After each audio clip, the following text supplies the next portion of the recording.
అదే RTV app వార్తల్ని క్షణాల్లో చదివే అవకాశం ఉంటుంది. ఒక న్యూస్ పేపర్, ఒక టెలివిజన్ ఛానల్ మీ చేతుల్లో ఎప్పుడూ ఉంటాయి. జగన్మోహన్ రెడ్డి గారు ఒక రాజకీయ వ్యవస్థలో పెను సంచలనమైనటువంటి ఈ విధమైన పథకాలు తీసుకొచ్చి ఒక గేమ్ చేంజర్గా ఈరోజు ఉంటే దానిని చంద్రబాబు నాయుడు గారు ఎక్కడ ఈ పథకాలను తీసేస్తే తన రాజకీయ వ్యవస్థకే మనుగడ లేదు. ఒకవేళ అదే పేరుతో కంటిన్యూ చేసినాడంటే ఏమవుతుందంటే జగన్మోహన్ రెడ్డికి పాపులారిటీ వస్తుంది. సో ఈ రెండు జరగకూడదు అని చెప్పి వాటికి పేర్లు మార్చి నేమ్ చేంజర్గా మారిపోయాడు అనమాట. ఒక వ్యవస్థలో పెను మార్పులు క్రియేట్ చేసి గేమ్ చేంజర్ అయ్యి జగన్మోహన్ రెడ్డి గారు ఉంటే పేర్లు మార్చుకొని నేమ్ చేంజర్గా చంద్రబాబు నాయుడు గారు ఈరోజు మిగిలిపోయారు. ఇప్పుడు ఈయనకు అందరూ విజనరీ అంటూ ఉంటారు. పాపం ఏందో ఆ విజనరీ అంటే అందరికీ తెలుసో లేదో. విజనరీ అంటే ఏం లేదు. ఈయన విజన్ అనేటువంటిది ప్రపంచంలో ఎక్కడ మంచి జరిగినా అక్కడ కన్ను పడుతుంది అనమాట. ప్రపంచంలో ఎక్కడ మంచి జరిగిందో ఆ కన్ను ఈయన పడి దాన్ని మన అకౌంట్లో వేసుకోవాలా, అదే ఈయన విజనరీ. అప్పుడు ఏమన్నాడు, సత్యానాథన్లకు ట్యూషన్ చెప్పింది నేనే, అనంతపురం పోయి సత్యానాథన్లకు ఇన్స్పైర్ చేసింది నేనే అని చెప్పినాడు. దాని తర్వాత ఏం చెప్పినాడు, బిల్ గేట్స్కు మైక్రోసాఫ్ట్లో విండోస్కు ఎన్ని కడ్డీలు పెట్టాలా, అడ్డం ఎట్టి పెట్టాలని, నీళ్ళు పెట్టాలని చెప్పింది నేనేం చెప్పినాడు. ఈయన విండోస్ వేరులే, ఆయనకు అర్థమైన విండోస్ వేరు, అసలు విండోస్ వేరు. దాని తర్వాత మన యాపిల్ ఫౌండర్ ఉన్నారు కదా, జెఫ్ బెజోస్ గారు, ఆయనకి ఫుల్ యాపిల్ పెట్టద్దు, సగం కొరికి పెట్టు, బాగా పాపులర్ అవుతామని చెప్పింది కూడా ఈయనే. అదేవిధంగా హైదరాబాద్లో హైటెక్ సిటీ, దానికి కర్త కర్మ అన్ని రాజీవ్ గాంధీ గారు, దాని తర్వాత నేదురుమల్లి జనార్దన్ రెడ్డి గారు అయితే అదంతా నేనే చేసిన అని ఈయన అకౌంట్లో అనమాట. సో ఇట్లా ఈయన విజనరీ ఎట్లుంటుందంటే ఎక్కడ మంచి జరిగితే అది మనం ఒకటి చెప్పాలా, మనం వేసుకో అంటాం, మన వాళ్ళు ఛానల్స్లో వేసుకో అంటారు, అంతే. అది పాపులర్ అనమాట. నిన్నటికి నిన్న శ్రీచరణి విషయం కూడా అంతే. ఇప్పుడు ఎవరైనా ఒక స్పోర్ట్స్ పర్సన్ కానీ ఉండేవాళ్ళు, వాళ్ళలో స్వతహాగా వాళ్ళకి టాలెంట్ లేనిది ఎవరు పైకి రారు. వాళ్ళ కృషి, వాళ్ళ పట్టుదల, వాళ్ళకున్న స్కిల్స్ అది ముఖ్యం. దాని తర్వాత వారికి సపోర్టింగ్ ఎన్విరాన్మెంట్ ఉండాలి. దానికి సపోర్టింగ్ ఎన్విరాన్మెంట్ కడపలో క్రియేట్ చేసింది ఎవరు? రాజారెడ్డి స్టేడియం కట్టించింది ఎవరు? వైఎస్ రాజశేఖర రెడ్డి గారు. దాని తర్వాత అంతే స్థాయిలో దాన్ని ఫ్లడ్ లైట్స్ పెట్టించి ఇంటర్నేషనల్ స్టాండర్డ్స్ని తీసుకొచ్చింది ఎవరు? జగన్మోహన్ రెడ్డి గారు.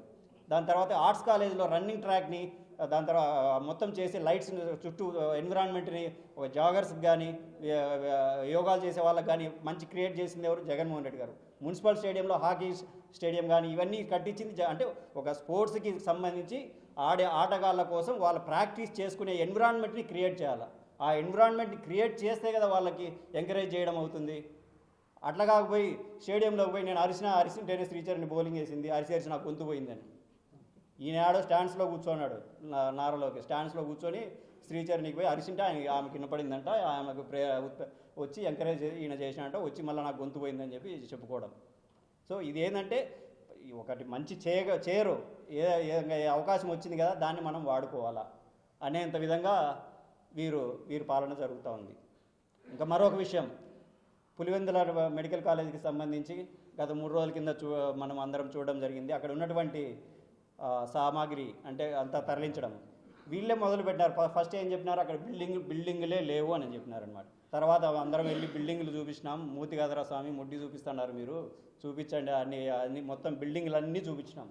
దాని తర్వాత ఏమన్నారు, బిల్డింగులు కాదు, దాంట్లో సామాగ్రి ఏం లేదు, పరికరాలు ఏం లేవు, ఉత్త బిల్డింగ్ కడితే సరిపోతుందా, దానికి సరిపడినట్టు సామాగ్రి కావాలన్నారు. ఇప్పుడు వాళ్ళే దాదాపు 50 రకాలైనటువంటి సామాగ్రి, హై ఎండ్ ఎక్విప్మెంట్ అంతా పులివెందుల నుంచి గుంటూరుకు తరలిస్తూ ఉన్నారు. ఇప్పుడు ఈయన ఏం చేసేది ఏముండదు, అన్నీ పోస్ట్ మ్యాన్ లాగా ఆడికి ఈడికి పంపిస్తూ ఉంటారు. ఈయన తయారు చేసేది ఏముండదు. అప్పుడు ప్రత్యేక ఆంధ్ర తర్వాత సమైక్యాంధ్ర ఉద్యమం నుంచి మనం సపరేట్ అయిన తర్వాత మనకు అనంతపూర్కి ఎయిమ్స్ వస్తే ఎయిమ్స్ ఏం చేసినాడు, అనంతపూర్లో ఎయిమ్స్ తీసుకుపోయి మంగళగిరిలో పెట్టేసినాడు. అప్పుడు మంగళగిరిలో ఏమన్నా కొత్త బిల్డింగ్ కట్టించా అంటే లేదు, సిద్ధార్థ మెడికల్ కాలేజీలో పోయి ఆల్రెడీ ఉన్న మెడికల్ కాలేజీలో దీనిపై మళ్ళీ దాన్ని ఒకటి పెట్టి ఒక 3 సంవత్సరాలు దాంట్లోనే రన్ చేసి దాని తర్వాత మొన్న జగన్మోహన్ రెడ్డి గారు వచ్చి కంప్లీట్ చేస్తే అప్పుడు అక్కడికి షిఫ్ట్ అయింది. ఇప్పుడు అదే బిల్డింగ్ కంప్లీట్ అయిన బిల్డింగ్కి ఇప్పుడు ఇక్కడి నుంచి సామాన్ తీసుకెళ్ళి అక్కడ పెట్టి దాన్ని రన్ చేసుకునే పరిస్థితి. అంటే ఈయన ఏమీ చేయడం ఏముండదు. నేను మనవల ప్రజలను పరిపాలించే ఉన్నతమైన వ్యక్తి, ఒక సీఎం సీట్లో ఉన్న వ్యక్తికి మంచి బుద్ధి ఉండాలా, అతను స్వచ్ఛందంగా సేవ చేసే గుణం ఉండాలా. అలాంటి వ్యక్తికి ఆయన సీఎం సీట్లో కూర్చుంటానే పూర్తిగా శనిదేవుడు అవశ్యమవుతాడనమాట. ఎందుకు ఈ శనిదేవుడు అవశ్యమవుతాడనంటే ఈ రాష్ట్రంలో జరగబోయే పరిస్థితులు దాని విధానాలు ప్రజలు కంట కట్టినట్లు కనిపిస్తున్నాయి. అందులో మూలంగానే ఆ రోజు రాజమండ్రి పుష్కరాలలో తొక్కిసలాటలో జనాలు చనిపోతే ఎంతోమంది చనిపోయారు, అది అందరికీ తెలుసు. అంటే ఏమని అర్థం, ఆయనకు శని ఉందనే కదా. అదేవిధంగా తిరుమలలో ముక్కోటి దర్శనానికి వెళ్ళే ప్రజలు తొక్కిసలాటలో చనిపోయారంటే అది మనం ఉన్నతమైన వ్యక్తి పరిపాలిస్తాడో అతనికి శని ఉండిట్టే. అదేవిధంగా ఇక్కడ లక్ష్మీనరసింహస్వామి గోడ కూలుతుంది క్యూలో ఉండే మనుషులకు, అక్కడ చనిపోయారంటే అతనికి శని ఉండిట్టే. అదేవిధంగా కాశీబుగ్గలో ఇంతమంది జనాలు చనిపోయినారంటే అతనికి శని ఉండిట్టే. ఇవి కాకుండా అతని పరిపాలనలో బస్సులు ఎక్కినా కూడా కాలిపోవడమే. ఈ విధంగా మెయిన్ మనవలు పరిపాలించే వ్యక్తి స్వచ్ఛందమైన మనసు ఉండాలా. అతనికి శని పోవాలంటే అతను ఎన్నో యోగాలు చేసుకోవాలా, మళ్ళా సీట్లో కూర్చుండే అర్హత అతనికి ఉంటుంది. ఏదో ఈవీఎంలతో గెలిచి నేను మీ ముఖ్యమంత్రి, నేను మిమ్మల్ని పరిపాలిస్తానా అంటే ఈరోజు జనాలు చంపడానికి ఉన్నాను అన్నట్టు జనాలకు అర్థమైపోతుంది. ఈ విధంగా లేకుండా అతను మంచి బుద్ధి ప్రసాదించాలని దేవుని ప్రార్థిస్తుంటూ అతను ఎక్కడైతే ఆయన శనిపాపాలు పోతాయో అక్కడ పరిష్కారం చేసుకొని తర్వాత జనాలను పరిపాలిస్తే అది మంచిగా జరుగుతుందని నా ఉద్దేశం. ఆంధ్ర రాష్ట్ర ముఖ్యమంత్రి చంద్రబాబు నాయుడు గారు, చంద్రబాబు నాయుడు పేరు అది కాదు, డైవర్షన్ బాబు, మర్డర్ల బాబు, నేమ్ చేంజర్ల బాబు అనే చెప్పుకోవచ్చు.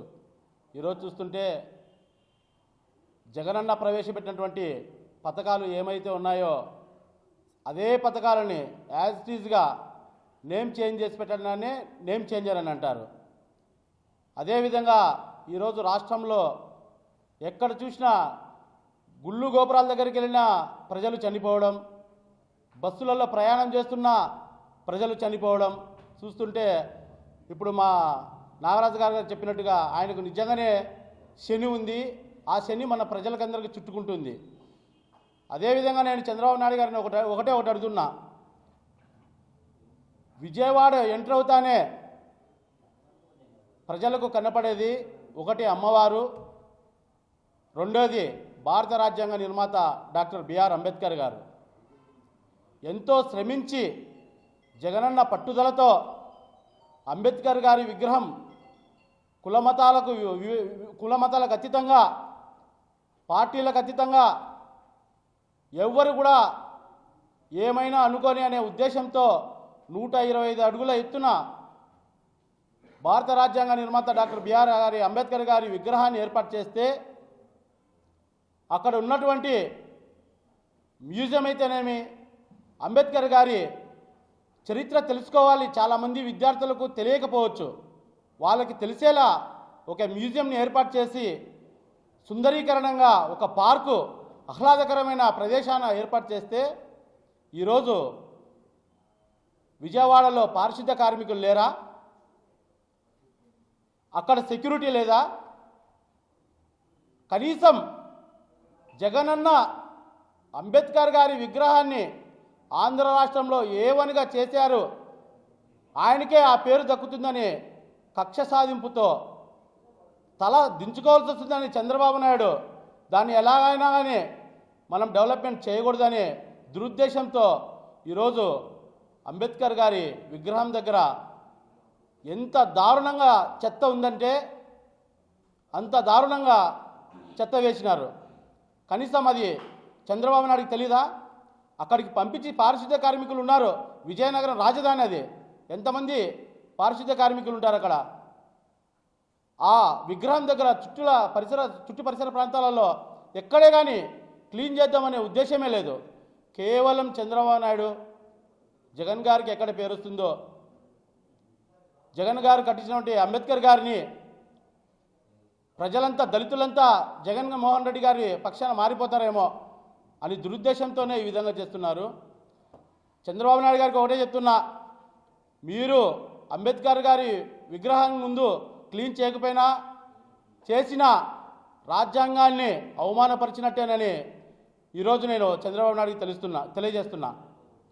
ఈరోజు జగన్మోహన్ రెడ్డి గారు దళితుల కోసం అహర్నిశలు పనిచేశారు. చంద్రబాబు నాయుడు ఎక్కడ చేశారు దళితుల కోసం?